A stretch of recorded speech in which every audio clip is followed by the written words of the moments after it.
नमस्कार बच्चों, BA second year रीतिकालीन काव्य पुस्तक के लास्ट वीडियो में हमने जो पद्माकर कवि जी के बारे में पढ़ा था उसी को आगे कंटिन्यू करेंगे।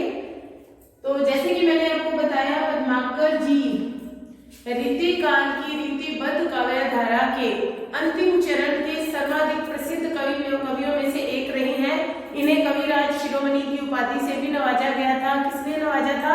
लास्ट वीडियो में भी आपको बताया था, प्रताप शाह। ये कौन से प्रताप शाह थे? जयपुर नरेश महाराजा प्रताप शाह। और इन्होंने कई प्रशस्ति काव्य लिखे, जिनमें से हिम्मत सिंह गिरधारी, जगत विनोद और अन्य अनेक काव्य लिखे। और इन्होंने अपने अंतिम समय में कानपुर के गंगा तट के पास जो लास्ट रचना लिखी अपनी, वो थी गंगा लहरी। ठीक है, तो इससे पहले हमने क्या किया था? ऋतु वर्णन चल रहा था। ऋतु वर्णन का ये अंतिम पैरा है जो हम पद्माकर है की दूसरी वीडियो आज सेकंड भाग बना रहे हैं।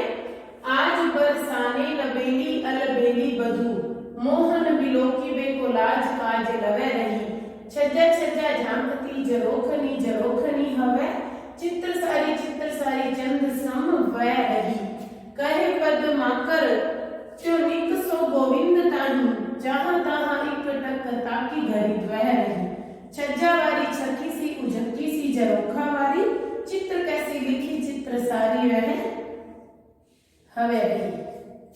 तो आज क्या है? बरसाने में, बरसाना कौन सा प्रदेश था? बरसाना जहां राधा रहती थी वो प्रदेश है। तो आज बरसाने में गोविंद अर्थात श्री कृष्ण आने वाले हैं। इस समाचार को सुनकर वहां की जो नई नवेली और पुरानी वधुएं और स्त्रियां हैं, उन सब में एक उमंग और उत्साह भर गया कि आज कृष्ण आने वाले हैं। तो उनको देखने के लिए, उनके जो स्वागत के लिए जो कर रही हैं तैयारियां, या जो उनकी मनस्थिति या उनकी शारीरिक स्थिति का जो वर्णन है इसमें किया गया है इस पद में। आज बरसाने में नवेली अलबेली, अलबेली और नई नवेली जो वधुएं हैं, मोहन श्री कृष्ण को बिलोकी में देखने को,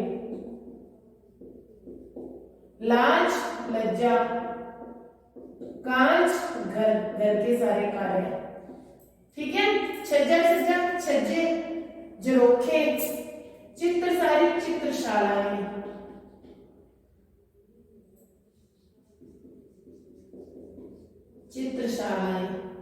चंद सम निकसो निकलना, गोविंद फिर कृष्ण आगे। अनेक नामों से पुकारा है ना कृष्ण को, मोहन, गोविंद, मुखचंद, एक तक लगातार, छज्जा वाली छकी सी आश्चर्य चकित सी,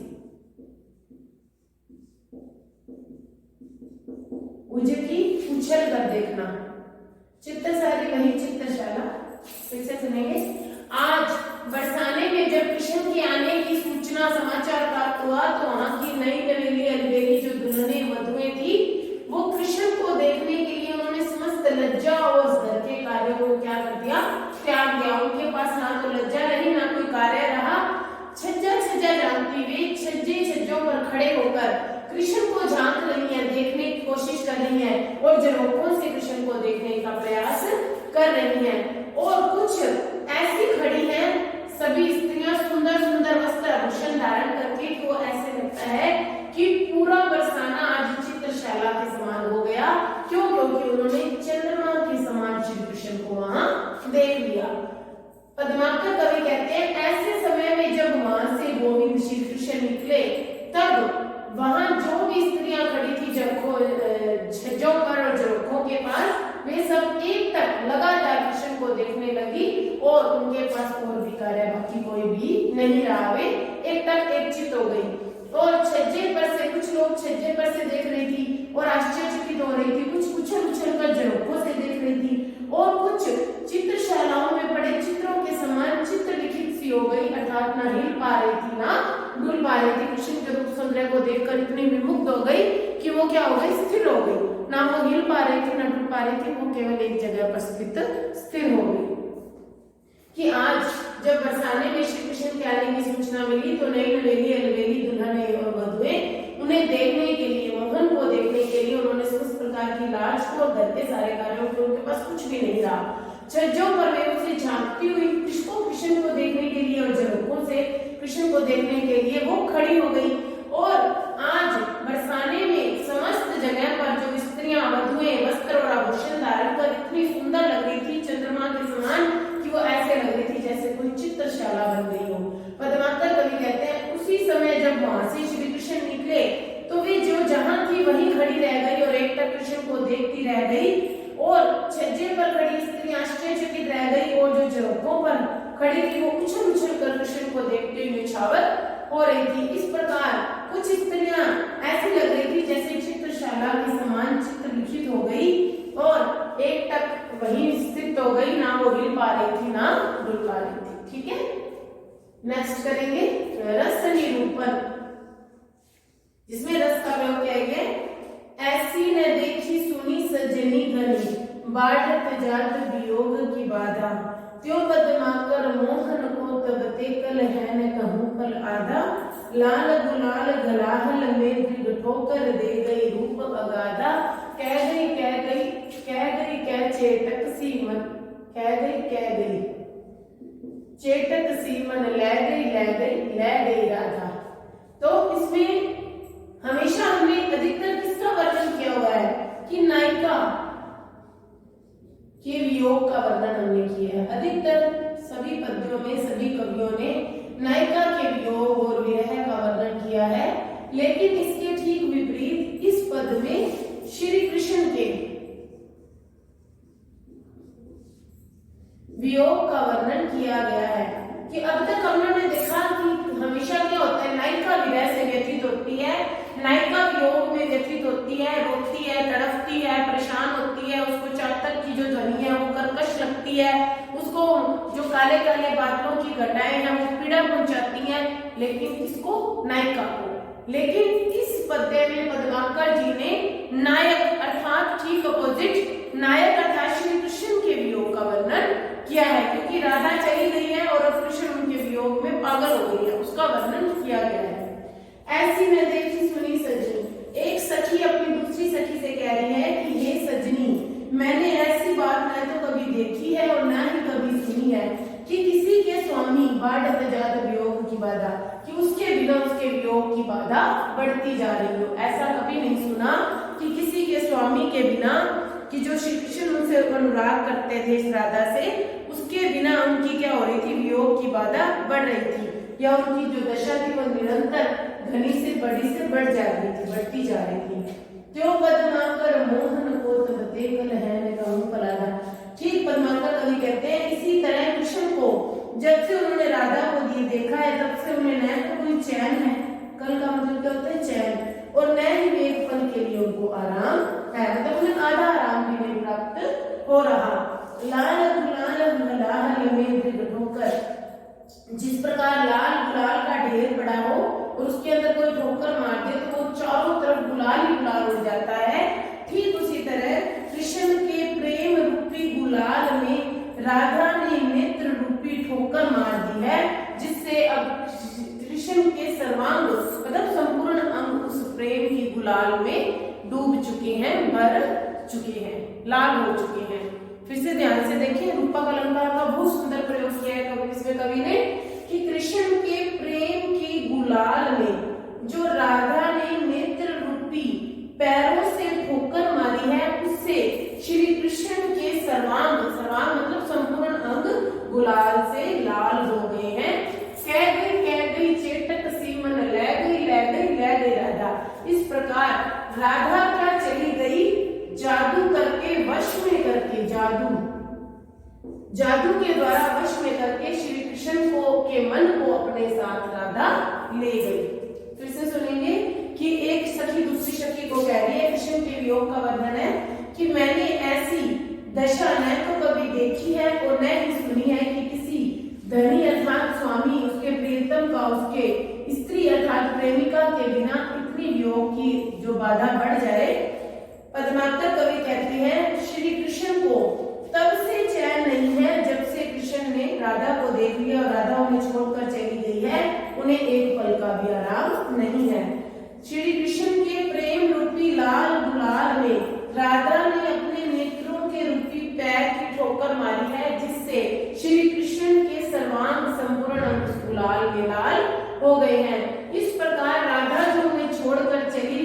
तो ऐसा लगता है जादू से उसे अपने उनके मन को अपने साथ ले गई, राधा ले गई।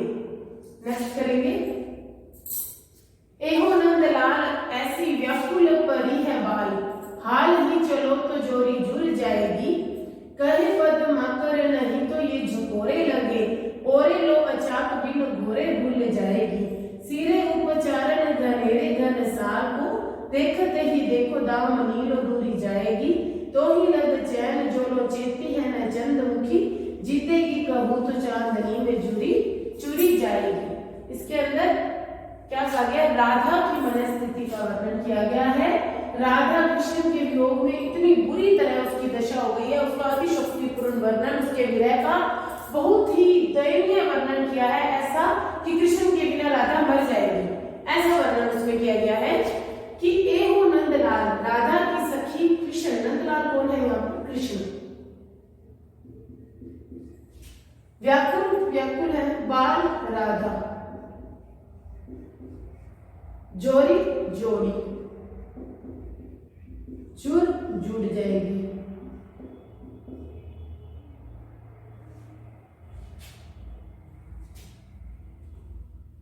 ओरे ओले, गोले गोरे गोले बिना भूल जाएगी। गनेरे घन सार क्या होते हैं? कपूर चंदन आदि। दामिनी क्या होता है? बिजली। दूरी छिप जाएगी, दूरी क्या होता है? छिपना। चंद्रमुखी, यही राधा के लिए प्रयुक्त हुआ है चंद्रमुखी। इसको संबोधित किया गया चंद्रमुखी नाम से राधा को। चेते की होश आना,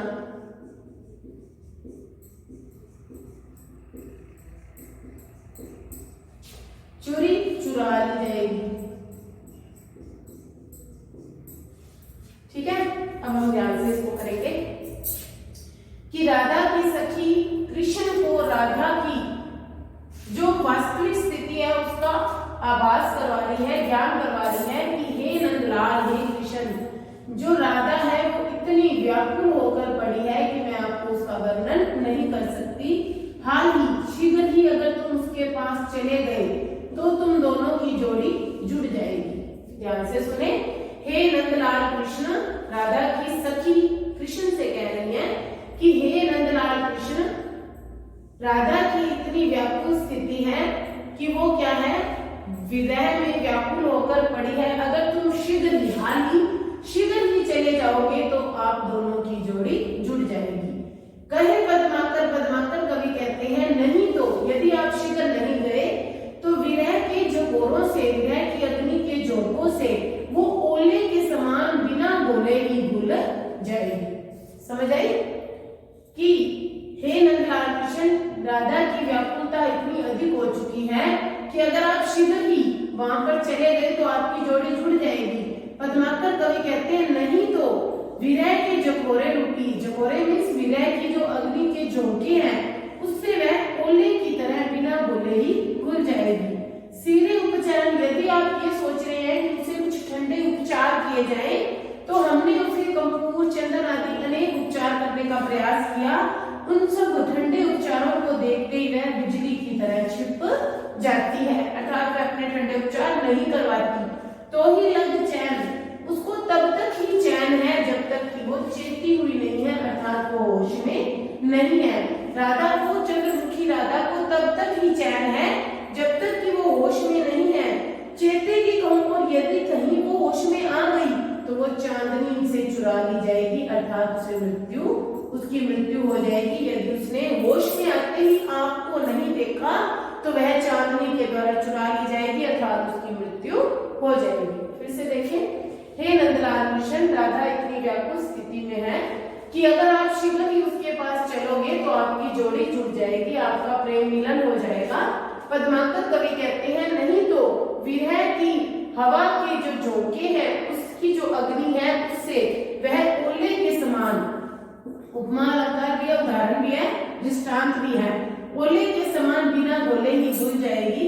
यदि कहीं आप सोच रहे हैं, सीरे होते हैं ठंडे, अब आप सोच रहे हैं कि उसके ऊपर कुछ ठंडे उपचार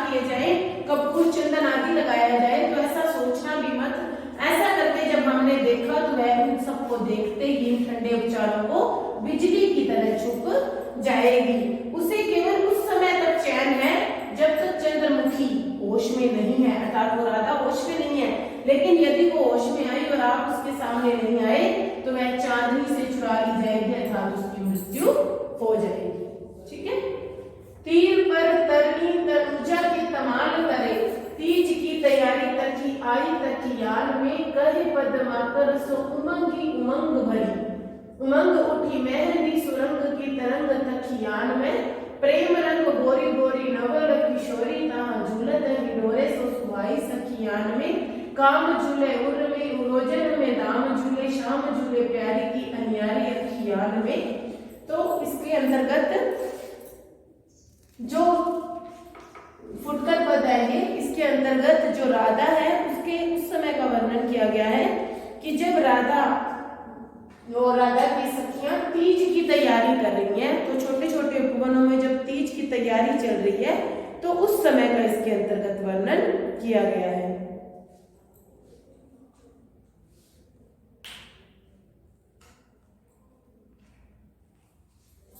तीर किनारा, यमुना का किनारा, तरनी तनुजा, तनुजा भी किनारा ही होता है, तनुजा यमुना, तरनी नदी, तमाल वृक्ष का नाम, तरे नीचे, तीज का त्योहार, तकियान छोटे उपवन, छोटे बगीचे होते हैं ना, छोटे छोटे उपवन होते हैं उसी तरह।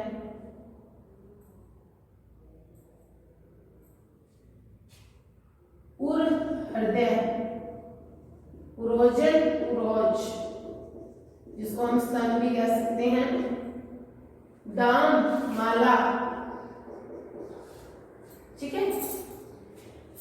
कि यमुना नदी के किनारे तमाल के वृक्ष के नीचे, इस पहली पंक्ति को ध्यान से देखें, यमुना नदी के किनारे और तमाल के वृक्ष के नीचे राधा की किसी सखी ने राधा और उसकी सखियों को तीज की तैयारी करते छोटे उपवनों में देखा। आज मैंने यमुना नदी के किनारे तमाल के वृक्ष के नीचे राधा और उसकी सखियों को छोटे उपवनों में तीज की तैयारी करते देखा। पद्माकर कवि कहते हैं उन सब में अनेक उनके हड्डियों में उमंगे उठ रही थी, क्योंकि वहां मेहंदी और उसके सुंदर रंगों की तरंगे चारों तरफ दिखाई दे रही थी। प्रेम रंग गोरी, ऐसे समय में प्रेम के रंग में डूबी हुई गोरी, डूबी हुई, तो ऐसे समय में प्रेम के रंग में डूबी हुई गोरी नवल किशोरी राधा और उसकी सखियां वहां हिंडोरे मतलब झूले में झूल रही थी और अत्यधिक सुंदर दिखाई दे रही थी। और उस समय उनके हृदय में कामदेव झूल रहे थे, उनके पुरोजों पर माला झूल रही थी, और जो प्यारी सखी राधा है प्यारी, उसकी अनोखी आंखों में श्री कृष्ण झूल रहे थे। ध्यान से सुनेंगे फिर से एक बार। यमुना नदी के किनारे तमाल के वृक्ष के नीचे राधा की सखी ने राधा और उसकी सखियों को तीज की तैयारी करते उपवनों में, छोटे उपवनों में देखा। पद्माकर कवि कहते हैं उन सब में एक अन्य प्रकार की उमंग उठी हुई थी। उन्होंने मेहंदी के सुंदर रंग की तरंगे चारों तरफ फैल रही थी, खुशबू और तरंगे फैल रही थी, और वे सब प्रेम के रंग में डूबी हुई जो गोरियां थी वो अत्यधिक नवी नवीनी किशोरियां थी, अर्थात वो राधा और उसकी सखियां थी। वे वहां पर झूले झूल रही थी और अत्यधिक सखियों के साथ राधा बहुत सुंदर दिखाई दे रही थी।